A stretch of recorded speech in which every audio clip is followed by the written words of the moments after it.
Welcome to Conversation With. This is our in-depth program on BCAT where I have one guest and we talk in depth on topics related to that guest.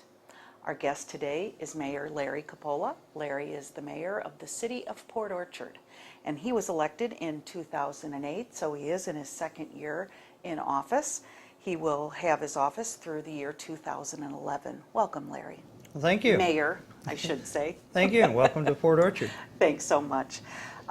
Mayor, let's give the folks a little bit of your background. Tell us a little bit about yourself. Well, I started out as a child. Oh, you didn't want that. Not that far back. Yeah. I grew up in Fort Lauderdale, Florida. I was an electrician by trade, went through the electrician's apprenticeship program. I later became the press secretary for the Electricians Union and then later for the Broward County Building Construction Trades Council, which is sort of leading into my business background. Mm-hmm. We'd seen Fort Lauderdale go from, or Broward County, a place from 100,000 people to 1 million people in 10 years back in the late 60s, early 70s. There was no zoning, no anything. You could build anything anywhere, and people did. And finally they put a 2-year building moratorium on while they came up with a growth and zoning plan that put just about everybody in construction and anything related to construction out of work, and that included me. So my wife and I bought a brand new truck and a travel trailer, and I hit the road and boomed around for a couple of years. And we came up here. The plan was actually we were going to just use this as a jumping off point, and I was going to go to Alaska, work on the Alaskan pipeline, make a bunch of money, and go back to Fort Lauderdale and go in the electrical contracting business when the moratorium was over. Problem was we got here and we liked it so much we decided not to go back. Did you ever make it to Alaska? No, I did not. Not until many years later. Huh. But that was 1975 and I've been here ever since. I went into business for myself in 1979. The way the union works, you can't be in supervision, which is what I did a lot of when I was working at the trade, and if you're not a part of this local union. So I didn't see me getting to be 40 years old putting 4-inch pipe in a ditch in the rain just because I wanted to live here, so I figured I better try to do something else. I, as part of my press secretary's job, had taken quite a bit of training in photography, and people kept saying, oh, you should be a professional photographer, you know. And so I thought, well, I'll try that. And it worked out pretty well, but the work evolved into, I started doing a lot of real estate photography. And then I got the contract to do the MLS book, and then I saw one of those real estate magazines and realized we didn't have one here.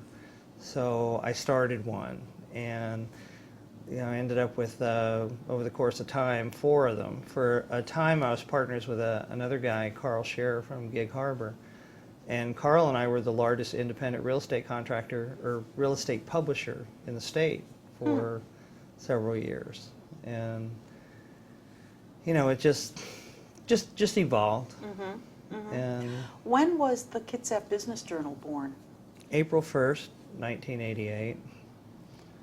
I picked that date intentionally, just like I picked the same date when I originally went into business in 1979. If you can't have a little fun, you might. What's the point, Right, so. Right. Kitsap Business Journal is, number one, very well respected and very unique in our community. A lot of folks read it, rely on it, use it. Well, it's a niche publication, and it has a target audience, which is the business community, and we don't make any bones about being biased towards business's point of view editorially. We see that as our job. We are activists for the business community. And how does the Wet Apple, how does it fit with, was the Wet Apple part the driver? Wet Apple is the company that owns everything. We do the Business Journal, we do West Sound Home and Garden Magazine, which is my wife's magazine. Another fabulous publication. Yeah, it took me 6 months to talk her into doing that. Is that all? Yeah. And then we do two magazines for the Home Builders Association, Remodel Kitsap and Kitsap Peninsula Builder, which are the magazines that are given away at the home show every year. Great. So, Larry, you do have, Mayor, excuse me, you have some experience in government. You were on the County Planning Commission for how many years? 7.5. I was the chair in 2003 and the vice chair in 2006 and 2002 and 2007. Well, that's a good way to get your feet wet in politics. Oh, yeah. And you also worked on the sub-area plan? I was the chair of the joint county-city sub-area planning process for South Kitsap, yes. So what moved you to run for mayor? I was very unhappy with the city and the way that things were working. I tried to actually get a rezone on the property where Wet Apple is located because I wanted to redevelop that property and build a different building on it. And the process was ridiculous. It took 2 years and me threatening to sue the city before I could get anything done. I came in here, talked to the city engineer, and I said, I know they're going to widen the road there. What I'd like to know is how much of my property are you going to take and where are you going to measure it from? And I couldn't get an answer. He just says, well, write me a letter. And he turned around and walked away. Oh, well, that's nuts. You know, I come from the private sector where customer service is job one, and you know, I didn't see that happening here. And as I got talking to more and more people, I met more and more people who were unhappy with the way the city was being run and everything that was, things like that were just common. Port Orchard had a very bad reputation as being business unfriendly. And I feel like I learned that firsthand. So I was at a point in the business where I could actually take the time to do this. And I just said, well, why not? I'd written about politics in my newspaper column for the entire time that I published the Business Journal. I've always been a student of politics, and in my job as the press secretary for the unions in Florida, that was a big part of my job, was organizing things for politicians friendly to labor. So it was, you know, it just was a natural evolution, I think. So you took your enthusiasm for changing Port Orchard, and you were elected, and you're now starting your second year. What was the biggest eye-opener for you last year as you got into the job and starting to make change? A couple of things. One thing, coming from the private sector, I'm used to you make a decision and you implement it. In government, there is a process for everything. You know? And the time that takes, I mean, just hiring somebody is a monumental process. I'm used to, when I'm going to hire somebody, I will have checked their references in advance. I sit down with them, have a conversation with them, see if I feel they're going to be a good fit for my company. If they are, let's talk money, when can you start? Well, government doesn't work that way. Doesn't work that way, that's right. And so I've been fairly impatient about that, you know, the amount of process there is, because that's why it takes so long to get anything done. The other changes were more fundamental changes in the way the city was actually run and the situations that we found when we got here. The number one problem that we found was the city's comprehensive plan was out of compliance, 4 years out of compliance with state law. The Growth Management Act says you will update the comprehensive plan periodically, and you do a major update every 10 years. Well, we were at the 10-year update, and it was 4 years out of compliance. That also locked the city out of millions of dollars in possible grant money. We were not allowed to compete for that because one of the very first questions on any state grant application, especially something from Fish and Wildlife or Department of Ecology, is your comp plan valid? Well, ours was not. So that was job one. We were just kind of working with one hand tied behind our back without having that done. And because Port Orchard's a small city, I think we were kind of under the radar for the state. But the mayor's job, you're the main city administrator, the mayor's job is to be sure we comply with the law and be Right. sure that we do it correctly. Mayor, what is the population of the city? 8,420, and as soon as the McCormick Woods annexation is completed, it'll be about another 2,500. So we'll go over the 10,000 mark. Right, right, wow. A lot bigger than I thought. So let's talk about more goals. Since you had that firsthand experience with lack of customer service, how did you change the culture of employees to do that? What I did was right after I was elected, I came in, I met with all the city employees in their various departments. And, you know, the former mayor, Kim Abel, was very gracious in allowing me to do that. And I just told them, here's what I expect. I come from the private sector. I want everybody that comes through that door and every citizen of Port Orchard treated like a customer, because that's what they are. Customer is not an interruption of the work, they're the reason for it. So, and I told everybody, that's my expectation, and if that doesn't fit how you feel about things, you need to be polishing up your resume between now and January 1st. And that's just the way it's going to be. I went down to, the first day that I was in office, I went down to Staples. I bought every easy button in the store. And I passed one out to every employee. And I just told them, you know, I told you we're having a new attitude, and it starts today. We're going to be easy to do business with. Great. So, So let's talk about your goals for the city. Tell us, you know, I know annexation was probably one of your goals. What other goals do you have for the city? well, our main goal is economic revitalization. The city has languished very, very long time. There's just been kind of an economic malaise that has engulfed Port Orchard for the last 20 years. It's a great place. It's the last unpolished jewel on Puget Sound. And we don't want to lose the small town waterfront character, but we want this to be an economically viable city. And so economic revitalization is the #1 goal. The council has made a decision that they want to grow the city through annexation. You know, I work for the council. They are the policymakers. My job is to implement the policy. And so the direction they have given me is economic revitalization through annexation and economic growth through annexation. We just completed the annexation of the Sedgwick corridor from the freeway through Fred Meyer. About 25 businesses came into the city with that. We are currently working on annexing the rest of the Bethel corridor from Sedgwick back to the city limits, which is around Lundberg Street along Bethel.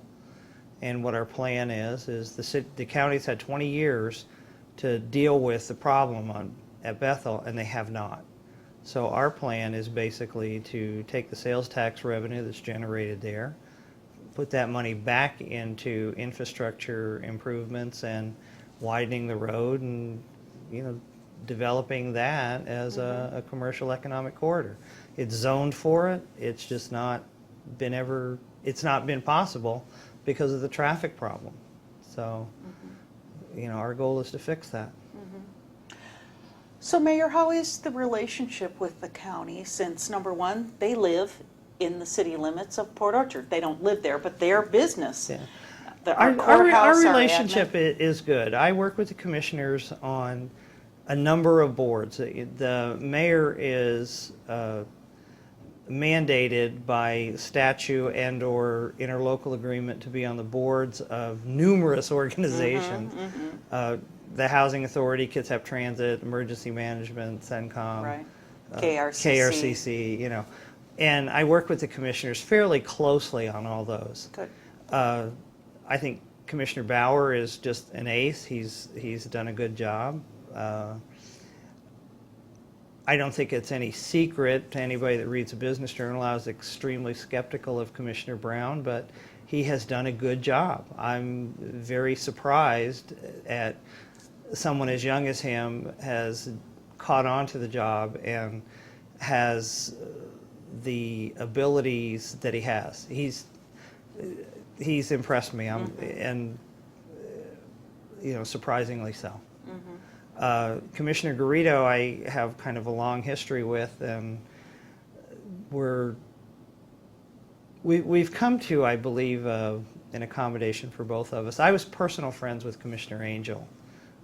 We used to be neighbors, and we've been personal friends for 25 years.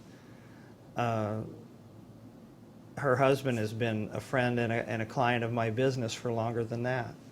So, we had a lot of history and a good working relationship. Coming to work with Charlotte has been a little different because, I had been critical of her in the Business Journal over the years for some things. And, there was a trust issue that we had to work through. And I feel that we've done that. And it's taken work on both sides. I had to have a more open mind than I had, and she's done the same. So I feel like our relations with the county are pretty good. Great. Let's talk some more about McCormick Woods. Okay. The annexation is complete, I understand. You're waiting for the Boundary Review Board. That's all that needs to happen. There's a process they go through. It should be complete sometime in July, and they'll be part of the city then. Does that mean additional police Yes. will be hired to? Yes, and we have budgeted for that. It's adding how many citizens to the city? About 2,500. And a lot of mileage. Yeah. Yes. Who predominantly works on annexation for Me. the city? You do it. Me and the city development director and the city engineer, public works director. James Weaver's the city development director, and Mark Dorsey's city engineer. And both of those guys were guys that I recruited specifically for their jobs. I've been very, very pleased with their performance. Talking about the comprehensive plan, that is something that normally takes about 18 months to do. For it to cost over $200,000 in consultants' fees, not at all unusual. And James and the talented people that work for him brought that baby in less than a year, did 90% of the work in-house, and saved the city and the taxpayers about $170,000.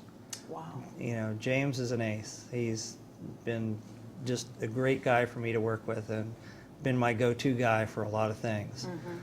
Mark the same way. I recruited Mark from the private sector, and he gets it. He understands time is money. A lot of times bureaucrats who have worked in government their whole life have no concept of that.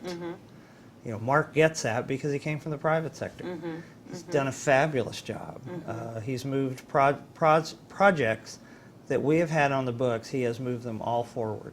So I'm very pleased with both of them. Mayor, talk to us about your typical day. Do you find yourself sitting at your desk very much, or are you out and about all the time? Well, yeah. I'd like to be out and about more than I am, and I sit at my desk way too much. I don't sit at my desk. I sit in meetings. Right. A couple of Tuesdays a month, we have what I call Marathon Board Meeting Day, where we have, like yesterday, this is Wednesday, yesterday we had Kitsap Housing Authority in the morning, and then Kitsap Transit, and then Emergency Management after that. Boom, boom, boom, one right after the other. And, we do that several times a month. And then there's other meetings, KRCC, for example, Puget Sound Regional Council, where you have to go over to Seattle and sit in a meeting. But I spend more time doing that than I think I want to, and it's shown in my waistline. Gained 25 pounds since I got this job. Oh, no kidding. But I do try to get out and about. I try to walk Bay Street at least once a month and talk to the merchants and see what their concerns are, see if they have problems that we need to deal with. And things that I need to know about. I'm on a first name basis with all of them. They know that if there's something they need, and I think the business community in general knows this, that I have an open door. They can, call or come by, and I'm happy to talk to them. Well, we know these are economic hard times for everybody in the country. Are things starting to pick up in Port Orchard? What are the merchants saying? What they're saying basically is they're holding their own. Business is down. Business is down everywhere. But we're not really losing any businesses. We had one business on Bay Street closed, a very good business, not because of the business climate or anything to do with the city. The lady that owned it, her husband works for the Navy, and he's in San Diego, and he just going to be there for the next couple of years, and he just told her, I want you to come down here. So she closed up her shop and went down there. Another one, we had a lady who, her husband got cancer, and her son took over the business and decided to take it in a completely different direction. And they moved out of the city limits, but once the Bethel annexation is complete, they'll be back in the city. And what's been real good is, he told me, he said, if I had any idea how hard it was dealing with the county for permitting, I would have stayed in the city. and that's something I'm real proud of. When I first took office, permitting was a huge issue. It was not unusual for a building permit to take a year. The county's the same way, or was. Yeah, you're right. There were 517 permits backlogged, where applications had been filed, they had just never been completed and issued. And James and the City Development Department got through that and cleaned up that entire backlog in less than a year. Some of those permits had been here 2 years or more, one of them 5 years. And wow. I am very proud to say that we now have the fastest permitting time in the county. That's great. Let's talk a little bit about council. Sure. You have two members of council, Carolyn Powers and John Clausen, that have over 50 years experience on Port Orchard City Council. That not only is commitment, but kind of crazy. Well, although it's obvious that, I know Mr. Clausen and I know Mrs. Powers, they're not only committed to this community, but it's their life. Well, I know for John Clausen, he's the operations manager at Kitsap Transit. Yeah. So is he ever home? I was going to say, he's got a busy life. He's got a busy life. Their institutional knowledge is invaluable. When I got elected, we also elected 4 council people. Right. And everybody that got elected on the theme of change. But there's a reason some things haven't changed, and knowing those reasons is important. And John and Carolyn have the knowledge and the experience about those things. They're both on the finance committee, which is crucial because they've seen all this before. They know what to do. They know how to guide the rest of the council and me to a great degree. Their advice has just been invaluable. Great. So, I'd like to say something else about our council, Go right too. ahead. We have a great city council. We have 7 people that are all going in the same direction at the same time. Considering how the council was 2 years ago, that's an enormous change. But I believe the people were ready for it. Everybody that got elected with a 65+% margin.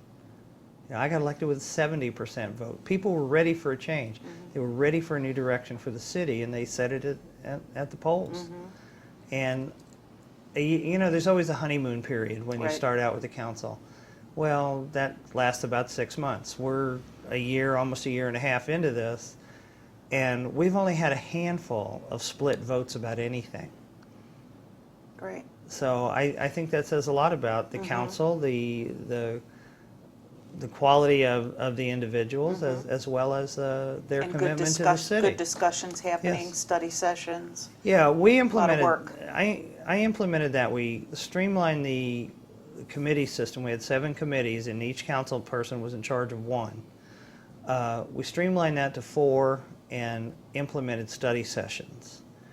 The study sessions have been just a great help because that's when we sit down and hash out everything. We did that last night and came to a lot of conclusions about things. And one of the big problems that we had here, city council meetings, it was not unusual for them to go way past 10 o'clock because they were just discussing things that should have been discussed previously. And so the study sessions have been good for that. Good. Mayor, we're getting a little bit short on time. I want to talk a little bit about the fabulous festivals that happen in Port Orchard, and there are quite a few. There's a new one coming up, Harbor Fest. That's Port Orchard, Bremerton, celebrating our whole harbor heritage and workings in our harbor.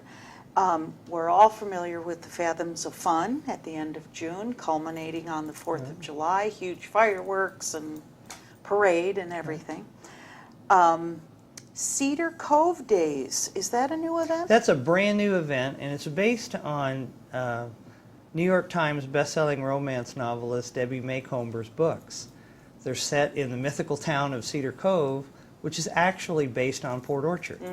If you've ever read any of the books, you can identify the places in there. Like, instead of Amy's on the Bay, it's like Leela's on the Bay or something, and you know, and all the characters in the book are local people if you know who they are. So very cool. And this is going to be huge for the city.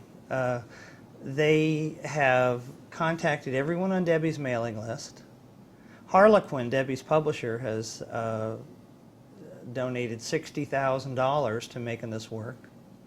Wow. Many of the events are already sold out. Neat. And it's not going to happen until late August. So it's going to be a big thing for Port Orchard. We're pretty excited about it. Councilman Jerry Childs and Cindy Lucarelli have worked really, really hard on putting this together, and they've done a great job. That's great. Another very popular event is the cruise in August. August 9th. August 9th, huge event in Port Orchard. Lots of cars. Being a car guy, I love it. Yeah, good food, good cars. Mayor, we want to thank you for your time today and wish you all the best in your city. Big changes coming, and we're very excited. Thanks for joining us today. My pleasure. And thanks for tuning in to BCAT and watching Conversation With. We'll see you next time.